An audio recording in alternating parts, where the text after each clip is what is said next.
Hi, beautiful. We're reading in chapter 13, The Guiltless World, and we are in section 4. Let's start in paragraph 5. Now has no meaning to the ego. The present merely reminds it of past hurts, and it reacts to the present as if it were the past. The ego cannot tolerate release from the past, and although the past is over, the ego tries to preserve its image by responding as if it were present. It dictates your reactions to those you meet in the present from a past reference point, obscuring their present reality. I'll pause this and say, I've heard from people who, recovering drug addicts, for example, who say there's just certain people in their life who cannot accept that they have changed. You know, maybe they remember them, a past version of them when they were drug addicted and making poor choices. And even though they've completely turned over a new leaf, done their healing work, and are no longer in any way resembling who they were as an addict, there's certain friends and family who just refuse to let them be something new in their mind, you know, and they can see that that person is still stuck in the past regarding who they are now and how desperately they would like to be seen for who they are now. And it made me wonder, don't we all do that a little bit? Like, you know, a lot of my, like, when I see my high school friends, for example, like, there's certain, I mean, they're these wonderful, beautiful women who have lived rich lives between then and now. And in a lot of ways, they have the same personalities and, you know, delightful charm that they had as children that has remained. And yet they're different too. And allowing them to be different and looking at them with fresh eyes at the ways they've changed and evolved. Just something to think about. Who in our lives are we trying to keep prisoner to a past version of them, even though they have genuinely made changes? The ego tries to preserve its image by responding as if it were present. It dictates your reactions to those you meet in the present from a past reference point, obscuring their present reality. In effect, if you follow the ego's dictates, you will react to your brother as though he were someone else. And this will surely prevent you from recognizing him as he is. And you will receive messages from him out of your own past because by making it real in the present, you are forbidding yourself to let it go. You thus deny yourself the message of release that every brother offers you now. It's really beautiful. You know, it also dawns on me that we do this to ourselves too, don't we? Like, we get stuck in our self-image in the past versions of us. You know, sometimes as children, for example, perhaps we had some learned helplessness or we weren't very confident. But then if we stop and look at ourselves with fresh eyes now, it's like, wow, I've come a long ways. I'm not that, you know, scared little kid in the corner. I'm quite brave and I'm quite accomplished. And looking at yourself with fresh eyes as well. The shadowy figures from the past are precisely what you must escape, for they are not real and have no hold over you unless you bring them with you. And see, that's the ego's function. The ego wants to drag the past into the present and into the future. They carry the spots of pain in your mind, directing you to attack in the present in retaliation for a past that is no more. And this decision is one of future pain. Unless you learn that past pain is an illusion, you are choosing a future of illusions and losing the many opportunities you could find for release in the present. The ego would preserve your nightmares and prevent you from awakening and understanding they are past. Would you recognize a holy encounter if you are merely perceiving it as a meeting with your own past? For you would be meeting no one, and the sharing of salvation, which makes the encounter holy, would be excluded from your sight. The Holy Spirit teaches that you always meet yourself, and the encounter is holy because you are. The ego teaches that you always encounter your past, and because your dreams were not holy, the future cannot be, and the present is without meaning. It is evident that the Holy Spirit's perception of time is the exact opposite of ego's. The reason is equally clear, for they perceive the goal of time as diametrically opposed. The Holy Spirit interprets time's purpose as rendering the need for time unnecessary. He regards the function of time as temporary, serving only his teaching function, which is temporary by definition. His emphasis is therefore on the only aspect of time that can extend to the infinite. For now is the closest approximation of eternity that this world offers. If you think about it, this is just common sense. This is just logic. Where's the past? It's gone. Where's yesterday? Can't find it anywhere. Doesn't exist anymore. Where's the future? It's just a projection in our mind. It's not here either. This here, right now. This here now. That's all that's real. The eternal now. It is in the reality of now, without past or future, that the beginning of the appreciation of eternity lies. For only now is here, and only now presents the opportunities for the holy encounter in which salvation can be found. The ego, on the other hand, regards the function of time as one of extending itself in place of eternity. For like the Holy Spirit, the ego interprets the goal of time as its own. The continuity of past and future under its direction is the only purpose the ego perceives in time, and it closes over the present so that no gap in its own continuity can occur. Ooh, wow, that's interesting. We just got to see a little trick of the ego here. The ego closes over the present. The ego wants to keep us out of the present. It wants to keep us stuck in the past, looping in negative thoughts. It wants to keep us having fearful projections of the future. Because if it can keep us there in these illusory states, and because the ego is also an illusion, that's the only place it can exist, then it keeps us out of the now moment,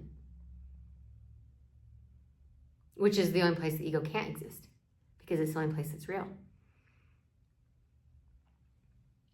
It closes over the present so that no gap in its own continuity can occur. Isn't that interesting? Its continuity then would keep you in time while the Holy Spirit would release you from it. It's such an interesting concept, isn't it? Because if it's always now and it's never, the past isn't real and neither is the future, and if they don't exist, then now is all that exists in time. And from that perspective, it's meaningless. It's just now. It's right now. Now I understand that, we have Chronos time in this world to make appointments and make plans, and I don't think A Course in Miracles is so concerned about that aspect as the psychological and emotional trap of time, in terms of dragging the past into the present, through the present, into the future, so that we can never be new, ever new. Of course, we are always ever new in every moment. Literally, ever new in every moment. That's what our quantum physicists say. We're being destroyed and rebuilt on a quantum level constantly. And we are ever new in our shifts in thinking, energetically, our understanding. We are always being self-created in that sense. Here, being alive, having these experiences. You have people have profound experiences pretty regularly that shift the way they think about things. Ideally, if we're keeping our eyes open and we're listening, we're paying attention, we're going to keep evolving and shifting and changing. And that's a beautiful thing. And you are ever new, and the people around you are ever new. And if we can look at them with new eyes, I guess the Buddhists call it beginner's mind. If we can allow everything to be new and just be what it is in that moment and not try to, let's see, in 5000 BC, along the River Nile, there was this flood. And it's fine. I'm not talking about history. History's great. History's interesting. But to use the past to assign blame or assign wrongness to the present moment, instead of accepting that the past is gone, the here and now is what's real, what's going on here and now, and interacting with that instead of trying to attack that, being with that instead of against that, if that makes sense. Its continuity then would keep you in time where the Holy Spirit would release you from it. It is His interpretation of the means of salvation that you must learn to accept.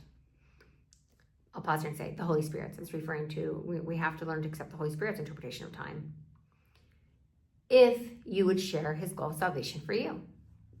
You too will interpret the function of time as you interpret yours. If you accept your function in the world of time as one of healing, you will emphasize only the aspect of time in which healing can occur. Healing cannot be accomplished in the past. I'll pause and say, how could it, right? The past isn't here. How are you going to heal in something that doesn't exist? It must be accomplished in the present to release the future. This interpretation ties the future to the present and extends the present rather than the past. Interesting. Let's sit with that. Because the ego wants to skip over the present. It wants to just connect past to future and not even ever have you be in the present moment. Whereas, of Course in Miracles is saying,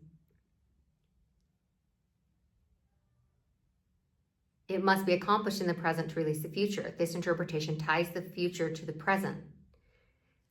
But the crux of it, the now moment, is the reality. And the future is an extension of the present moment. This interpretation ties the future to the present and extends the present rather than the past. But if you interpret your function as destruction, you will lose sight of the present and hold on to the past to ensure a destructive future. And time will be as you interpret it of itself. It is nothing. Interesting. So, seems a bit philosophical and not practical, but from an emotional, psychological perspective, it's very practical to be in the now moment. Oh my goodness, study after study after study, touting the benefits of mindfulness and being in the now moment. Meditation, mindfulness, be here now. Like, these are teachings that we all know and have been scientifically validated, bring about mental health. And of course, it's saying you can be in that state all the time. What keeps us out of that state is worrying about the future, which is anxiety, or ruminating about the past, which is regret and depression and remorse. Or we can just be here now and experience what's going on around us in total and complete wonder and awe, because this world's amazing. God's world, the natural world, is incredible and beautiful and wonderful and a marvel. And as the Buddha once said, if you could truly see the beauty in a single flower, your life would be forever changed. I'm paraphrasing, but it was something to that effect. And it's just it's incredible. Sometimes I'm just outside looking at the clouds going, oh my gosh, this is an ever-changing work of art. I'm overwhelmed and in awe of the beauty I'm surrounded by. And it's because I'm actually there, present, able to see it. I used to, before I did A Course in Miracles, and I've been through it a few times now, I used to walk around the pond near my home, and I wouldn't even see the pond. I'd be like, oh my gosh, should I just walk around the whole pond? I didn't even see it. I was thinking about how upset I was with my neighbor for saying that thing, and oh, did my kid remember to do their homework yesterday? I wasn't there. I wasn't even there. And that was part of the impetus for me to do the Course in Miracles. I was like, I think I'm sleepwalking through life. I don't even think I'm here. More and more, I'm here, right now. This present moment, the future, an extension of this moment. Ever new. The past, it's gone. Doesn't do me much good one way or another. And if I focus on it and my grievances, it ruins my life, literally. Food for thought. Love to hear your thoughts. If you want to share any in the comments. Love you. I'll see you soon.